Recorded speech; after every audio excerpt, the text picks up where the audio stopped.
De 2022, e queremos dar as boas-vindas às pessoas que estão conosco também pelas redes sociais. Abra sua Bíblia comigo, por favor, na carta aos Hebreus, capítulo 12. Carta aos Hebreus, capítulo 12.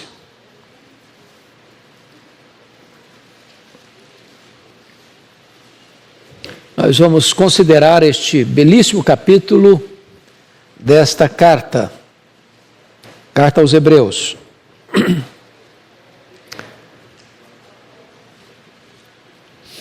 Hebreus capítulo 12. Está escrito o seguinte: portanto, também nós, visto que temos a rodear-nos tão grande nuvem de testemunhas, desembaraçando-nos de todo o peso e do pecado que tenazmente nos assedia, corramos com perseverança a carreira que nos está proposta, olhando firmemente para o autor e consumador da fé, Jesus, o qual, em troca da alegria que lhe estava proposta, suportou a cruz, não fazendo caso da ignomínia, está assentado à destra do trono de Deus. Considerai, pois, atentamente aquele que suportou tamanha oposição dos pecadores contra si mesmo, para que não vos fatigueis, desmaiando em vossas almas. Ora, na vossa luta contra o pecado, ainda não tendes resistido até o sangue, e estáis esquecidos da exortação, que como a filhos discorre convosco. Filho meu, não menosprezes a correção que vem do Senhor, nem desmaieis quando por ele és reprovado. Porque o Senhor corrige a quem ama e açoita todo filho a quem recebe. É para a disciplina que perseverais. Deus os trata como filhos. Pois que filho há que o pai não corrige? Mas se estáis sem correção, de que todos se têm tornado participantes, logo sois bastardos e não filhos. Além disso, tínhamos os nossos pais segundo a carne, que nos corrigiam, e os respeitávamos. Não havemos de estar em muito maior submissão ao Pai espiritual, e então viveremos? Pois eles vos corrigiam por pouco tempo, segundo melhor lhes parecia. Deus, porém, nos disciplina para aproveitamento, a fim de sermos participantes da sua santidade. Toda disciplina, com efeito, no momento, não parece ser motivo de alegria, mas de tristeza. Ao depois, entretanto, produz fruto pacífico aos que têm sido por ela exercitados, fruto de justiça. Por isso, restabelecei as mãos descaídas e os joelhos trôpegos, e fazei caminhos retos para os pés, para que não se extravie o que é manco, antes seja curado. Segui a paz com todos e a santificação, sem a qual ninguém verá o Senhor. Atentando diligentemente, porque ninguém seja faltoso, separando-se da graça de Deus. Nem haja alguma raiz de amargura que brotando vos perturbe, e por meio dela muitos sejam contaminados. Nem haja algum impuro ou profano, como foi Esaú, o qual por um repasto, vendeu o seu direito de primogenitura. Pois sabeis também que, posteriormente, querendo herdar a bênção, foi rejeitado, pois não achou lugar de arrependimento, embora com lágrimas o tivesse buscado. Ora, não tendes chegado ao fogo palpável e ardente, e à escuridão, e às trevas, e à tempestade, e ao clangor da trombeta, e ao som de palavras tais, que quantos o ouviram, suplicaram que não se lhes falasse mais, pois já não suportavam o que lhes era ordenado. Até um animal, se tocar o monte, será apedrejado. Na verdade, de tal modo era horrível o espetáculo que Moisés disse: sinto-me aterrado e trêmulo. Mas tens chegado ao Monte Sião, e à cidade do Deus vivo, a Jerusalém celestial, e a incontáveis hostes de anjos, e a universal assembleia, e a igreja dos primogênitos arrolados nos céus, e a Deus o juiz de todos, e aos espíritos dos justos aperfeiçoados, e a Jesus, o mediador da nova aliança, e ao sangue da aspersão que fala coisas superiores ao que fala o próprio Abel. Tende cuidado, não recuseis ao que fala, pois se não escaparam aqueles que recusaram ouvir quem divinamente os advertia sobre a terra, muito menos nós, os que nos desviamos daquele que dos céus nos adverte. Aquele cuja voz abalou então a terra, agora, porém, ele promete dizendo: ainda uma vez por todas farei abalar não só a terra, mas também o céu. Ora, esta palavra. Ainda uma vez por todas significa a remoção dessas coisas abaladas, como tinham sido feitas, para que as coisas que não são abaladas permaneçam. Por isso, recebendo nós um reino inabalável, retenhamos a graça pela qual sirvamos a Deus de modo agradável, com reverência e santo temor, porque o nosso Deus é fogo consumidor. Bom, irmãos, eu gostaria de tratar com vocês então nesta manhã sobre o tema a corrida rumo a Jerusalém Celestial. Só para refrescar a memória de vocês, a carta aos Hebreus, ela foi escrita por uma razão bem definida. A perseguição à igreja já havia começado. Judeus convertidos a Cristo, com medo da perseguição, estavam de malas prontas de volta para o judaísmo. E o autor aos Hebreus então escreve para essas pessoas dizendo o seguinte: olha, abraçar a Jesus e retornar para o caminho de origem, no caso o judaísmo, é uma apostasia, é um caminho de morte. Isso porque Jesus é superior, é melhor do que os profetas, do que os anjos, do que Moisés, do que Arão, do que Josué. O sacrifício de Jesus é superior ao sacrifício levítico. A ordem sacerdotal de Jesus, Melquisedeque, é superior à ordem levítica. A nova aliança firmada no sangue de Jesus é superior à nova aliança. Portanto, retroceder é voltar para as sombras, depois que a realidade já chegou. Então, essa é a grande tese desta carta. Mostrar que o judaísmo tinha um propósito: levar-nos até Jesus. Esse era o grande projeto do Velho Testamento. Era mostrar Jesus. Jesus está presente em todo o Velho Testamento. Ele é a semente da mulher, ele é o cordeiro da Páscoa, ele é simbolizado pelo tabernáculo, pela arca da aliança, pelo templo, pelas festas, pelos rituais, pelo próprio sábado. Tudo isso era sombra. Ele, Jesus, a realidade. Quando Jesus Cristo veio, não é preciso mais da sombra, a realidade já chegou. É por isso que nós não podemos concordar com esta onda de judaização da igreja evangélica, porque trazer de volta os símbolos, os objetos do culto judaico para dentro do culto evangélico é não ter entendido que tudo isso era sombra da realidade que veio em Cristo. Bom, dito isto, vamos então agora entrar nesta carta, nesta área prática da carta, tá? Que é o capítulo 12. Essa corrida rumo a Jerusalém Celestial. E nessa corrida, ou nesta viagem, nós temos 4 coisas a observar que vamos tratar aqui hoje. Primeiro, uma corrida a fazer. Segundo, obstáculos a vencer. Terceiro, orientações a seguir. Quarto, ordens a obedecer. Então deixa eu repetir.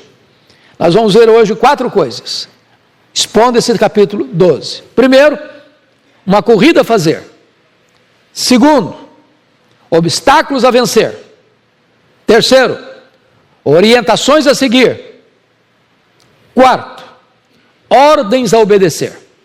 Então esse texto está dividido nesses 4 pontos. Vamos lá agora ao primeiro ponto. Uma corrida, uma carreira a percorrer. Uma corrida a fazer. Versos de 1 a 4.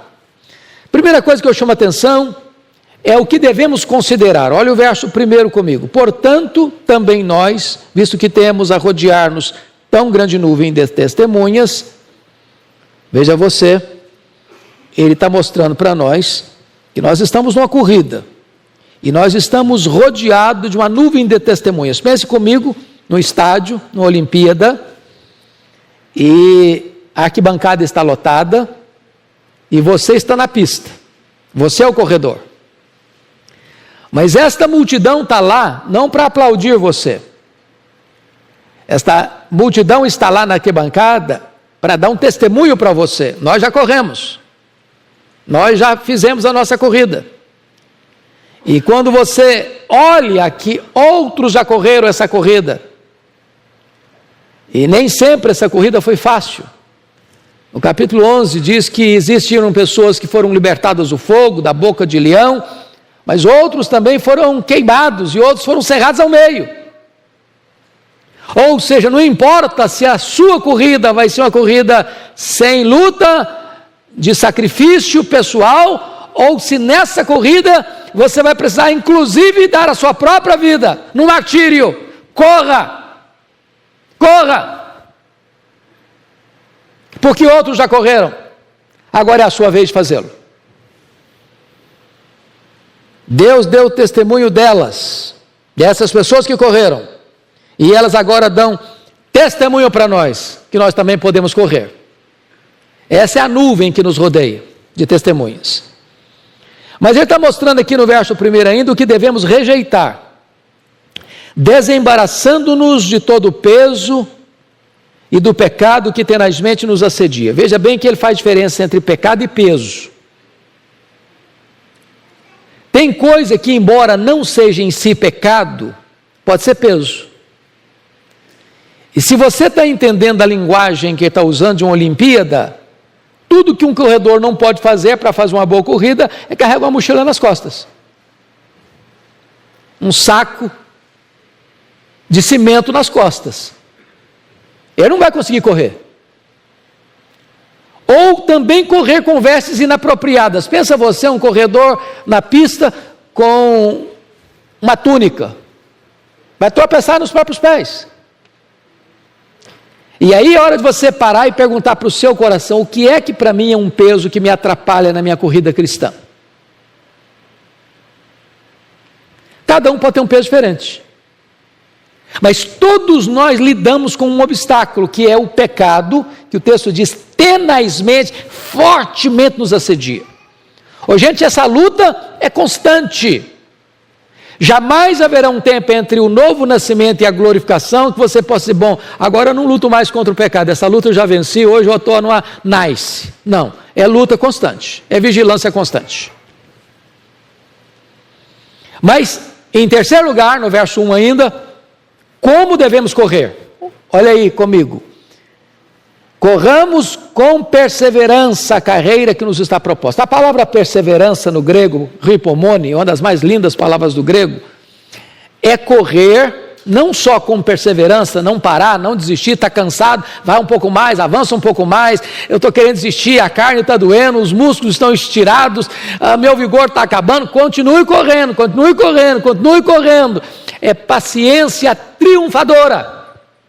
Não é correr gemendo, não é correr reclamando, não é correr murmurando, é correr exultando. Essa é a ideia aqui da carreira a percorrer. Agora vamos olhar, segundo ponto. Para quem devemos olhar nessa corrida? Olha comigo agora o verso 2 e 3. Olhando firmemente para o autor e consumador da fé, Jesus, o qual, em troca da alegria que lhe estava proposta, suportou a cruz, não fazendo caso da ignomínia, está sentado à destra do trono de Deus. Considerai, pois, de que maneira? Atentamente aquele que suportou tamanha oposição dos pecadores contra si mesmo, para que não vos fatigueis desmaiando em vossas almas. Então vamos entender que aqui Jesus é o técnico da nossa corrida, ele é o nosso treinador. Então você vai correr a carreira cristã olhando para ele, olhando para ele. Não desvia se olhar para outro, não. Não escuta outras vozes de treinadores falsos, não. Escute-o, porque ele é seu técnico, ele é seu treinador, ele é seu exemplo, ele é seu modelo, ele é seu paradigma. E o texto está mostrando para nós que Ele é o autor e que Ele é o consumador da nossa fé. E quem é Ele? Quando Ele pensou em você, quando Ele foi cuspido e espancado por amor a você, quando Ele foi acusado de blasfêmia contra Deus, conspiração contra César, porque tomou o seu lugar, Ele não encarou a cruz, a vergonha da cruz, o opróbrio da cruz, a zombaria da cruz, com pesar, mas está escrito aí que por causa da alegria que lhe estava proposta, suportou a cruz, não fazendo caso da vergonha, da ignomínia. Já parou para pensar nisso? Que Cristo foi para a cruz em seu lugar e em seu favor, como um rei caminha para a coroação? Então, se Ele fez o maior sacrifício para salvar você, agora olhe para Ele e continue correndo a carreira cristã. Ele é seu exemplo, porque Ele foi o seu substituto e Ele morreu por você. E agora Ele serve de exemplo para você. Ele sofreu tamanha oposição dos pecadores. Então, quando você ficar meio desanimadinho, está pesado, está difícil, eu estou fraquinho demais, olha para Jesus, olha o que Ele fez por você, olha o que Ele suportou por você. Quando você olha para Ele, você está quase desmaiando, recebe um tônico novo, um ânimo novo, uma coragem nova, uma disposição nova. É isso que o autor aos Hebreus está dizendo. Para aqueles irmãos lá que estavam sofrendo, querendo voltar para o judaísmo, deixando Cristo, ele está dizendo, olha para Jesus, desmaia não, desanima não, retroceda não pare não, prossiga na sua corrida. Mas, até que ponto nós devemos fortalecer os nossos músculos nessa corrida? Olha o versículo 4 comigo. Ora, na vossa luta contra o pecado ainda não tendes resistido até ao sangue. Então vamos entender o que ele está dizendo aqui. Ele sai da metáfora da maratona para a metáfora do pugilismo, do ringue. E ele deu demonstrações no capítulo 11 de alguns irmãos que por sua fé foram martirizados. Pela sua fé foram cerrados ao meio, e parece-me que é uma referência ao profeta Isaías, que o rei Manassés mandou cerrar ao meio. Então, a pergunta é a seguinte: se você acha que você está lutando contra o pecado, e está mesmo, e precisa estar mesmo, mas até que ponto? Até que ponto? Você está pronto a morrer para viver uma vida santa? Você está pronto a resistir o pecado a esse ponto? De alguém chegar e dizer, ou você peca, ou você morre, ou você transige, ou você está fora, ou você nega a sua fé, ou você não vive mais. E ele está dizendo para aqueles crentes que estavam querendo abandonar a Cristo e voltar para o judaísmo, olha, vocês ainda não lutaram até o sangue. Ou seja, se preciso for, é melhor o martírio do que a apostasia. É melhor morrer pela fé do que negar Jesus. Essa é a ideia que ele está passando. Bom, vamos ao segundo ponto que agora, que é uma disciplina a receber. Versículos 5 a 11. Ele passa agora da metáfora da maratona, vai para a metáfora do pugilismo, e agora ele entra no território familiar, do aconchego da família, que é a questão da disciplina do lar. Então vamos ver aqui uma disciplina a receber, alguns pontos. Primeiro, precisamos relembrar a palavra de Deus, versículos 5 e 6. estáis esquecidos da exortação que como a filhos discorre convosco. Filho meu, não menospreze a correção que vem do Senhor, nem desmaieis quando por ele és reprovado, porque o Senhor corrige a quem ama e açoita todo filho que recebe. Aqui tem um aspecto, irmãos, do esquecimento seletivo, do esquecimento por interesse. Você não quer lembrar, na verdade. Você está passando por uma situação difícil, uma providência carrancuda, e Deus está tratando com você, Deus está usando lixa grossa para burilar você, Deus está lapidando você, arrancando algumas lascas, algumas quinas, algumas arestas na sua vida, e Deus está disciplinando você, e você fica reclamando, murmurando, desanimado. O texto está dizendo, você está esquecido, você esqueceu. Não é aquele esquecimento de falta de memória, não. É aquele esquecimento deliberado da exortação que Deus fez. Tantas vezes, está lembrado, que eu já adverti, já falei, já exortei, já ensinei. Que Deus disciplina quem ama. Então não murmure contra Deus se Deus está disciplinando. Ele é pai. Se você não for disciplinado, você é bastardo, você não é filho. Pegando aqui uma aplicação pessoal, mais nossa. Aqui nós temos pais. Quem é pai e mãe aqui, levanta a mão. Pai e mãe. Ok, maioria aqui. Quem não é, se Deus quiser, vai ser. E Agostinho diz que você vai começar a educar seus filhos 20 anos antes dos filhos nascerem. Então, todo mundo aqui já está começando a educar seus filhos. Vão nascer ainda. Quando um filho desobedece, não quer seguir as normas da casa, por exemplo. Toda casa tem normas, certo? Em princípios. Toda casa tem princípios. O que pode, o que não pode. O que faz, o que não faz. O que deve, o que não deve. A hora que chega, a hora que sai, com quem vai, aonde vai. O que faz. Toda casa tem carta na mesa. Está claro. Está claro o jogo aqui. E ninguém faz o que quer. Que tem comanda, que tem direção. Que tem lei, que tem princípio. Tem ordem. Não é assim que funciona toda a casa? Ora, com Deus é do mesmo jeito. Imagine um filho que chega e desobedece pai e mãe, xinga pai e mãe, grita com pai e mãe, sai a hora que quer, chega a hora que quer, faz o que quer. E o pai e a mãe ficam olhando, que bonitinho nosso filho, né? Tão engraçadinho.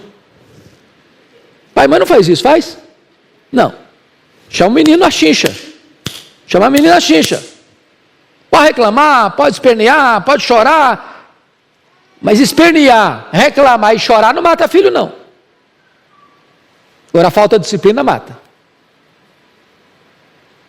Então Deus está dizendo para você o seguinte: olha, se eu estou disciplinando você, porque eu amo você, porque você é meu filho. Se você não fosse meu filho, deixa eu fazer uma pergunta. Se você encontrar um menino rebelde na rua, você disciplina esse menino?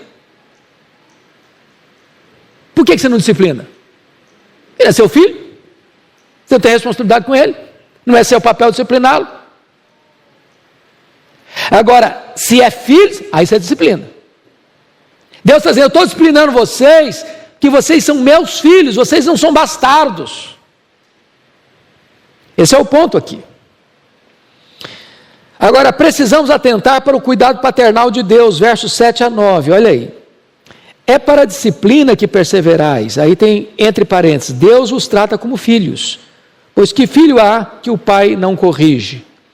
Mas se estáis sem correção, de que todos se têm tornado participantes, logo sois bastardos e não filhos. Além disso, tínhamos os nossos pais, segundo a carne, que nos corrigiam, e os respeitávamos, certo? Não respeitar pai e mãe é um negócio louco. Pai e mãe é a autoridade da nossa vida. Não é verdade? É por isso que a gente tem que ter respeito pelos pais e respeito pelos mais velhos. A nossa geração jovem não está fazendo isso mais não, mas a nossa geração aqui de cabecinhas, alguns cabelinhos brancos, lembra, bença pai e mãe, bença pai, bença mãe. E eu não tinha vergonha de falar isso não, era adolescentão lá bonitão, perto da menina bonitinha, perto do lado, bença pai, bença mãe, não tem esse negócio não. Não é verdade? Você lembra disso? Respeito. A gente respeitava os pais, tem que respeitar.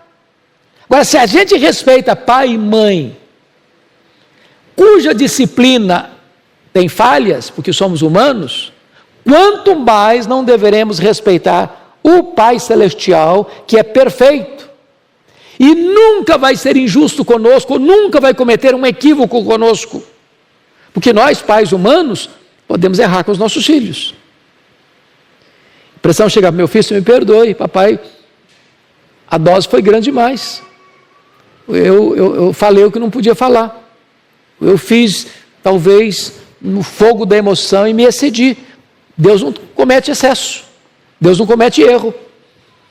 Então é isso que ele está dizendo aí. Tínhamos os nossos pais, segundo a carne, que nos corrigiam e os respeitávamos. Não havemos de estar em muito maior submissão ao Pai espiritual, e então viveremos? Quanto mais você obedece a Deus, mais vida você tem.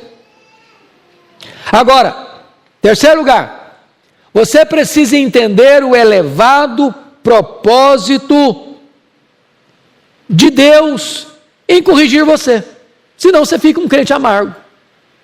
Olha aí o verso 10 e 11. Você pode ler comigo os versos 10 e 11? Vamos juntos? Pois eles nos corrigiam por pouco tempo, segundo melhor lhes parecia. Deus, porém, nos disciplina para aproveitamento, a fim de sermos participantes da sua santidade. Toda disciplina, com efeito, no momento, não parece ser motivo de alegria, mas de tristeza. Ao depois, entretanto, produz fruto pacífico aos que têm sido por ela exercitados, frutos de justiça. Então, para que Deus disciplina você? Verso 10, para aproveitamento. Aproveitamento. Agora vamos pegar a disciplina em termos de treino. Se você pega, por exemplo, os grandes, porque tem uma linguagem aqui muito intensa do esporte, né, do corredor.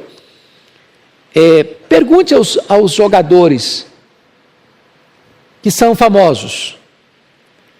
É só arte, é só habilidade, é treino. Os que chegam na frente, que estão lá no topo, treinam mais, são disciplinados. Ninguém vence sem disciplina. Ninguém triunfa na vida, nem na vida estudantil, nem na vida profissional, nem na vida pessoal, nem na vida espiritual, sem treino, sem desenvolver as musculaturas da alma. Agora, quando Deus nos disciplina, seja no treino, no exercício, seja nos corrigindo, o texto diz, é para aproveitamento, é para o seu bem, é para você ser coparticipante com Deus, a sua santidade, é para santificar a sua vida. Agora, a disciplina na hora que ela é aplicada não é boa. Você nunca vai encontrar um filho sendo exortado pelo pai e pela mãe, ou encher o pai e a mãe de beijo, ai que delícia, o senhor está me disciplinando, o senhor é maravilhoso, o senhor está me disciplinando, que coisa linda. Não, o filho fica aborrecido, fica chateado, entra no quarto, tranca a porta, chora. Bom, de repente com vocês é diferente, porque vocês são mais espirituais.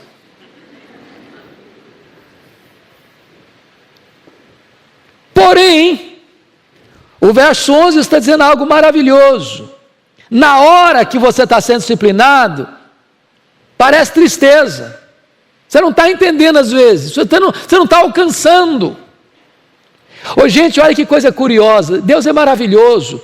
Por isso que Deus botou um filho sob o cuidado de pai e mãe, porque pai e mãe já está lá na frente, um pouquinho de experiência, um pouquinho de ruga no rosto, já foi calejado pela vida, já passou por situações, já sabe quais são os efeitos das más escolhas.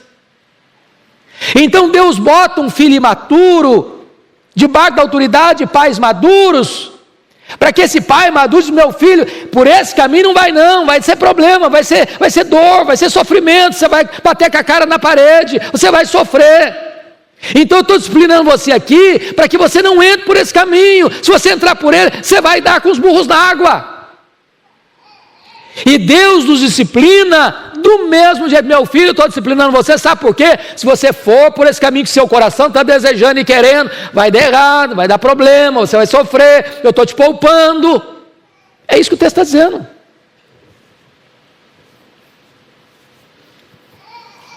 Terceiro ponto. Uma atitude a assumir. Versos 12 a 17. Primeiro, você e eu precisamos vencer o desânimo. Olha aí comigo os versos 12 e 13. Pode ler comigo? Vamos juntos?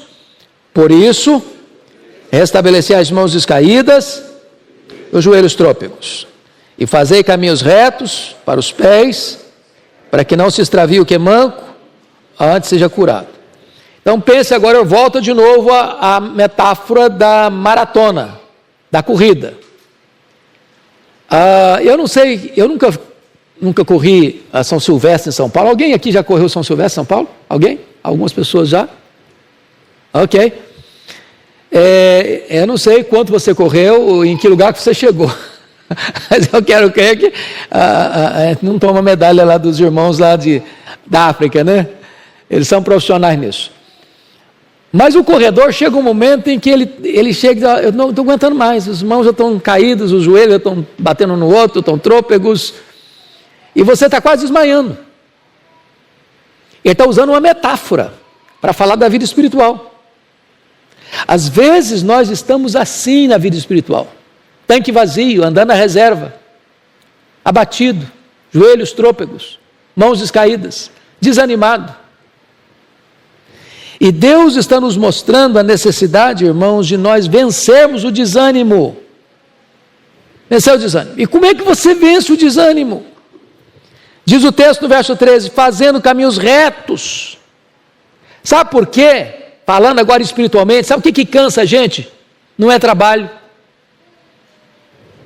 não é esforço, não é o exercício. O que cansa o crente é o pecado. Fazer coisa errada. Aí você perde a alegria, aí você perde a paz, aí você perde a intimidade com Deus, aí você fica constrangido até de orar, aí o louvor parece que não brota espontaneamente.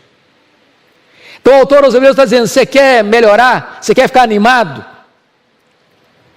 Larga de lado os caminhos tortos, fuja daqueles lugares escorregadios, não entre por atalhos sinuosos, faça caminhos pés para que você não tropece, porque veja bem, uma pista de corrida, via de regra, é preciso ser o quê?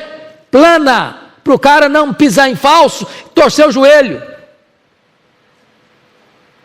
O pecado, que é o caminho sem ser plano, ele vai levar você a tropeçar, a sofrer solavancos, e dá um problema aí nos seus joelhos espirituais. Essa é a ideia do texto. Segundo lugar, nós devemos manter uma relação certa com Deus e com os homens, nessa corrida. Olha o verso 14, leia comigo o 14, vamos juntos? Seguir a paz com todos e a santificação, ninguém verá o Senhor. Então veja bem que agora ele junta duas coisas. Vida espiritual tem o aspecto vertical com Deus e tem o aspecto horizontal com o próximo. Não dá para vocês, né? Eu convivo demais, 100% bem com os meus irmãos, mas minha relação com Deus está interrompida. Não dá para vocês dizer, na minha vida com Deus está beleza, mas a minha vida com os meus irmãos está péssima. Tem jeito. Uma coisa está ligada à outra. Você tem que estar em paz com seus irmãos e você precisa buscar a santificação. Então, gente, para de brigar, tá? Para de criar encrenca. Para de fazer confusão. Para de ser uma fonte de intrigas. Para de falar dos outros. Reconcilie com quem um dia você bateu cabeça. Porque não dá para você dizer que ama a Deus a quem você não vê e não amar o seu irmão a quem você vê. Vida cristã caminha junto, assim as duas paralelas juntas. Comunhão com Deus e comunhão com o próximo. Terceiro lugar, devemos permanecer na graça de Deus. Olha o versículo 15, a parte A. Atentando diligentemente, porque ninguém seja faltoso, separando-se da graça de Deus. Ou seja, a graça de Deus é o grande reservatório, é a grande fonte de onde procede toda a força, todo o poder, toda a energia para você fazer essa corrida rumo a Jerusalém Celestial. Se você se apartar da graça, acabou a sua força, acabou a sua capacidade. Você não faz essa corrida fiado na sua própria força, na sua própria inteligência, na sua própria capacidade. Não, não, não. Você e eu dependemos da graça de Deus. Quarto, devemos nos prevenir contra a raiz de amargura. Verso 15b. Nem haja alguma raiz de amargura que brotando vos perturbe e por meio dela muitos sejam contaminados. Vamos entender isso aqui. A raiz de amargura tem a ver com os nossos relacionamentos interpessoais, certo? Já ficou amargurado com alguém? Chateado com alguém? Aborrecido com alguém? Já guardou às vezes uma mágoa no coração? O autor sagrado vai usar agora uma linguagem da botânica. Vai falar que a amargura é uma espécie de planta que vai crescendo no seu coração e criando raízes dentro de você. E que esta raiz pode produzir algo muito ruim, que se chama amargura. Essa palavra amargura, na língua grega, traz a ideia de ovo podre. Se um ovo podre quebrar, você não consegue ficar naquele ambiente mais. Quando alguém está amargurado, duas coisas acontecem. Primeiro, ela fica perturbada, vos perturbe. Uma pessoa amargurada, ela não consegue viver com ela mesma. Ela briga com o espelho. Porque ela está de mal. E quando alguém está de mal, ele não consegue aguentar-se.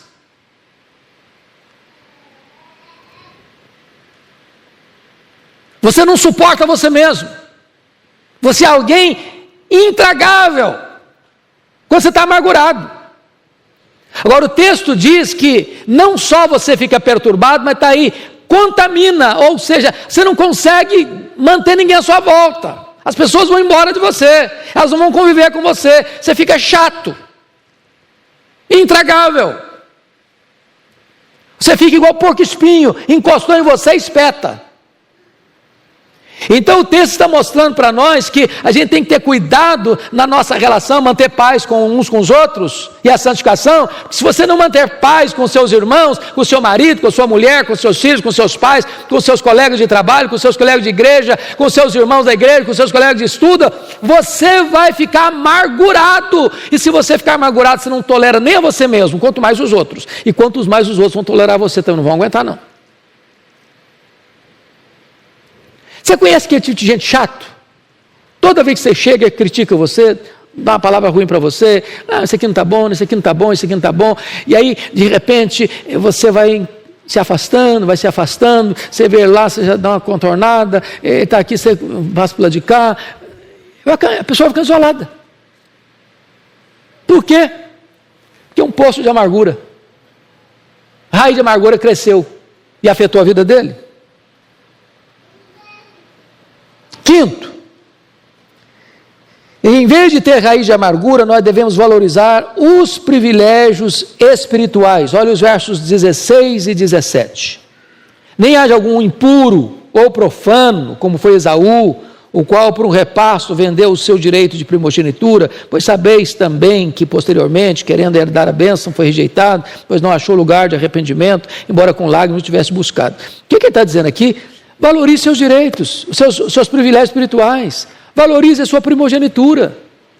Valorize o fato de você ser filho de Deus. Valorize o fato de você ser membro da igreja de Deus. Valorize o fato de você ser herdeiro de Deus. Valorize o fato de seu nome estar escrito no livro da vida. Valorize o fato que o Espírito Santo marcou você como propriedade exclusiva de Deus. Valorize essas coisas.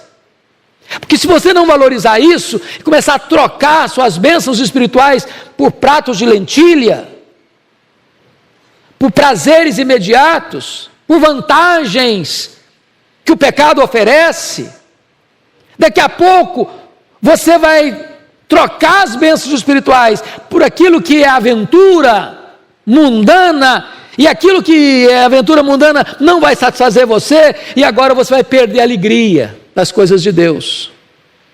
Aí vir à igreja é um peso, aí ler a Bíblia é um peso, aí orar é um peso, aí adorar é um peso, e as coisas de Deus vão perdendo brilho para você. Vai ser igual um Esaú que vende o direito de primogenitura, troca por um prato de lentilhas e perde a bênção, da intimidade com Deus. Quarta lição, um contraste a compreender.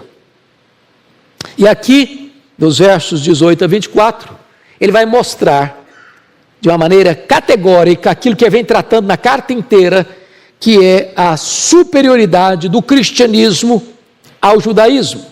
O judaísmo era a sombra que pegou você e trouxe você até Cristo e apresentou você a Cristo. Lembra lá que lá no cenáculo, Jesus Cristo, participando da última Páscoa, que era a mais importante festa de Israel, ele pega o pão e parte e diz: este pão é o meu corpo, que é dado por vós, tomai e comei e fazei isto em memória de mim. Depois ele pega um cálice de vinho e diz: este cálice é a nova aliança em meu sangue, tomai e bebei dele todos, fazei isto em memória de mim, até que eu retorne para vós. Com isso Jesus está fazendo o seguinte, dando um corte radical entre judaísmo e começo do cristianismo. Acabou a matança de cordeiro, não tem mais cordeiro sendo imolado, não tem mais sangue de cordeiro sendo derramado, acabou. Eu estou inaugurando a nova aliança, eu estou começando agora uma nova fase eterna, que nunca mais vai acabar. Bendito seja Deus. No momento que você entende isso, meu amado irmão, você começa então a compreender a superioridade daquilo que Cristo veio trazer para nós. E aí, ele vai usar duas figuras: Sinai de um lado, Sião do outro. Então vamos ver. Primeiro, devemos olhar para cima e contemplar a Jerusalém celestial. E ele começa nos versos 18 a 24 a mostrar o que foi o Sinai, o símbolo da lei, né? No verso 18, fogo palpável, fogo ardente, escuridão, trevas, tempestade, clangor de trombetas, som de palavras tais, que quantos ouviram suplicaram, não fale mais com a gente, não suportavam o que lhes era ordenado. Até um animal se tocasse no Sinai, que fumegava, fumaça, trovões, relâmpagos, era um cenário de medo, de pavor. Versículo 21, na verdade, tal modo era horrível o espetáculo que Moisés disse: sinto-me aterrado e trêmulo, medo. Esse é o representante da lei. A lei mete medo, porque a lei é clara: a alma que pecar, essa morrerá. Qual era o papel da lei? O papel da lei nunca foi nos salvar, nunca foi.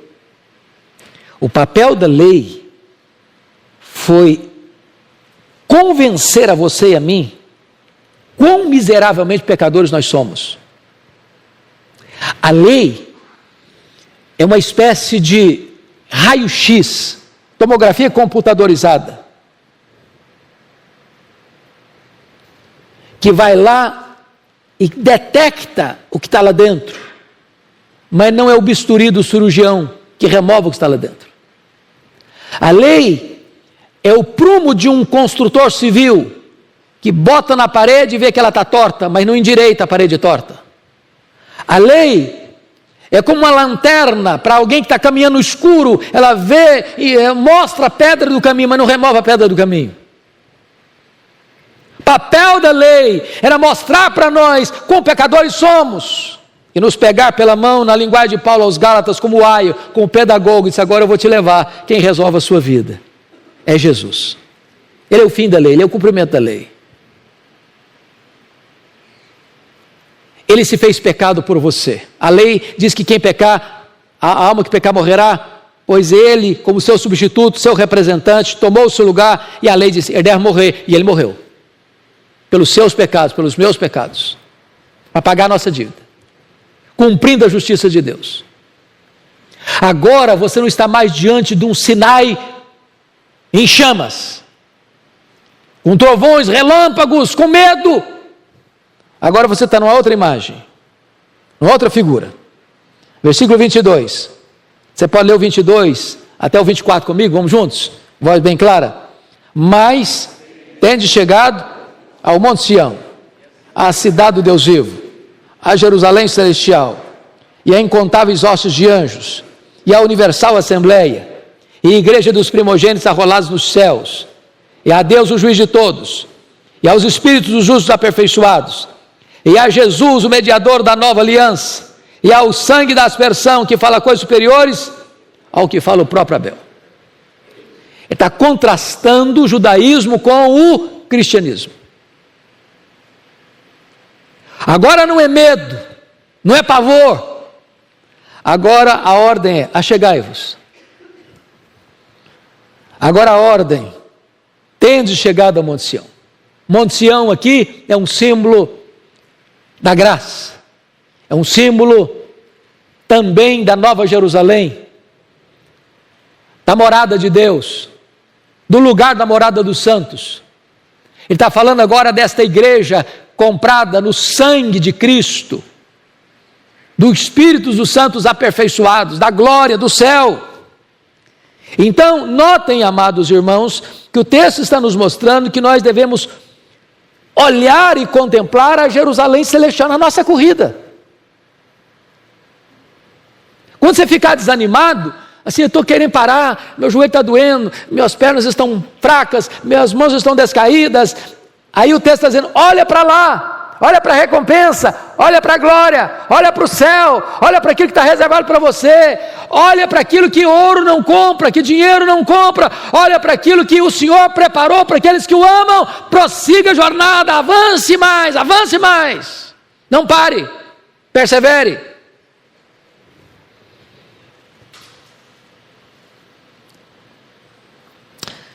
Segundo lugar, devemos olhar para frente e aguardar o reino inabalável. Versos 25 a 29.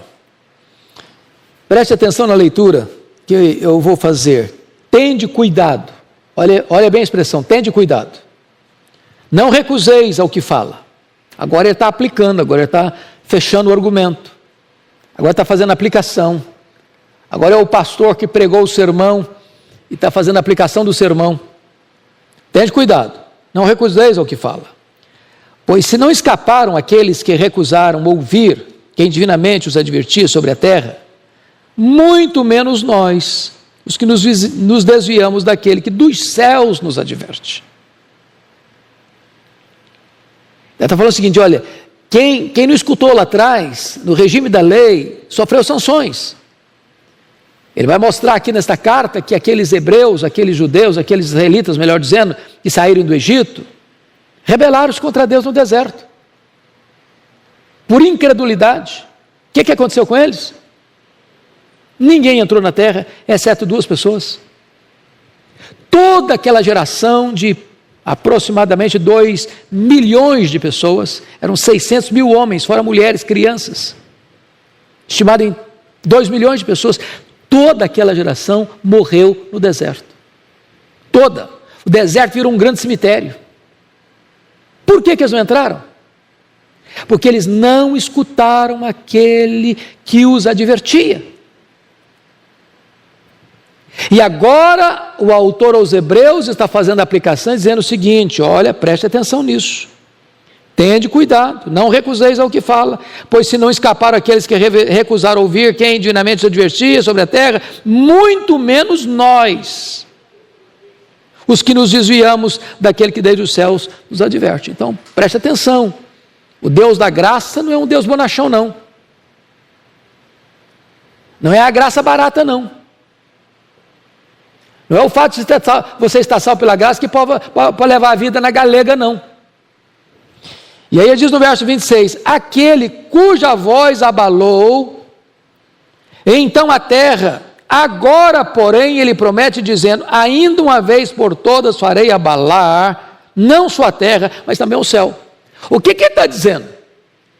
Ele está dizendo que quando Deus falou lá no regime da lei e entregou a lei, o Sinai fumegou, o Sinai tremeu, o Sinai viu fumaça e fogo e granizo e nuvens escuras e tempestade e todo mundo ficou com medo. Deus abalou a terra, mas ainda uma coisa vai acontecer: Deus vai abalar não só a terra, mas vai abalar o próprio céu.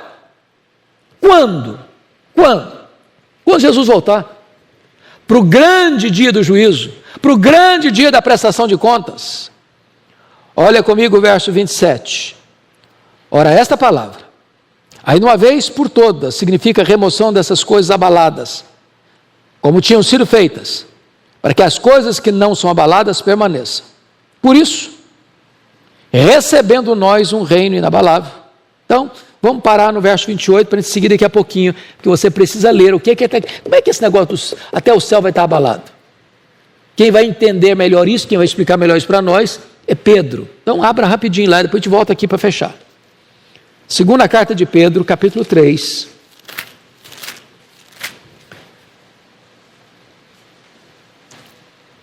Eu chamo você para ler alguns versículos. Segunda carta de Pedro 3, versículo 7. Você pode ler comigo, todo mundo? Vamos lá? Ora, os céus que agora existem e a terra, pela mesma palavra, têm sido entesourados para fogo, estando reservados para o dia do juízo, destruição dos homens ímpios. Agora, versículo 10. Virá, entretanto, como ladrão, o dia do Senhor, no qual os céus passarão com estrepitoso estrondo, e os elementos se desfarão abrasados. Também a terra e as obras que nela existem serão atingidas. Agora o versículo 12. Esperando e apressando a vinda do dia de Deus, por causa do qual os céus incendiados serão desfeitos, e os elementos abrasados se derreterão. Então, quando Jesus voltar, preste atenção nisso. Não vai ser só a terra que vai ser abalada, não. Os céus também. Céus também. Agora vamos lá para Hebreus 12 para terminar. Vamos entender o que vai dizer aí no versículo 28. Por isso, fechando, causa, consequência, por isso, recebendo nós um reino inabalável, porque Deus vai purificar novos céus e nova terra, onde habita a justiça. Este é o reino inabalável. É a nossa herança. É a nossa herança, é o nosso tesouro. Por isso, recebendo nós um reino inabalável, retenhamos a graça, pela qual sirvamos a Deus de modo agradável, com reverência e santo temor. Você tem o céu como herança. Deus vai abalar os céus e a terra, mas você vai habitar com Ele, reinar com Ele para sempre e sempre. Você vai estar assentado com Cristo no trono, num reino inabalável. Não vai mudar nunca esse reinado, esse rei nunca vai se aposentar, esse rei nunca vai perder o trono, esse rei nunca vai ser tirado do trono, e você vai reinar com ele num reino inabalável. Por isso fica firme na graça, meu irmão. Agora, quem quiser brincar com esse Deus, verso 29 alerta, porque o nosso Deus é o quê? Fogo consumidor. Que Deus nos ajude, irmãos, a correr com perseverança a carreira cristã. Vamos ficar em pé e vamos orar. Te damos graças pela Tua palavra, Senhor. Que preciosa ela é para o nosso coração. Ajuda-nos a caminhar com perseverança a nossa carreira, porque a Tua palavra nos diz que Tu nos segura pela mão direita, nos guia com o Teu conselho, até nos receber na glória. E nós queremos, nessa jornada, tirar o peso das costas, olhar para o nosso treinador, o autor e consumador da nossa fé, que é Jesus, e vivemos uma vida correta, santa, piedosa, em paz com os nossos irmãos, em intimidade contigo, entendendo que nós fomos transferidos da lei para a graça, por causa da obra de Cristo na cruz do Calvário. E que nós estamos olhando para esta grande recompensa, para este reino inabalável, onde reinaremos contigo para sempre. Enquanto caminhamos da terra para o céu, fortalece-nos com a graça para entrarmos na glória. Assim oramos em nome de Jesus.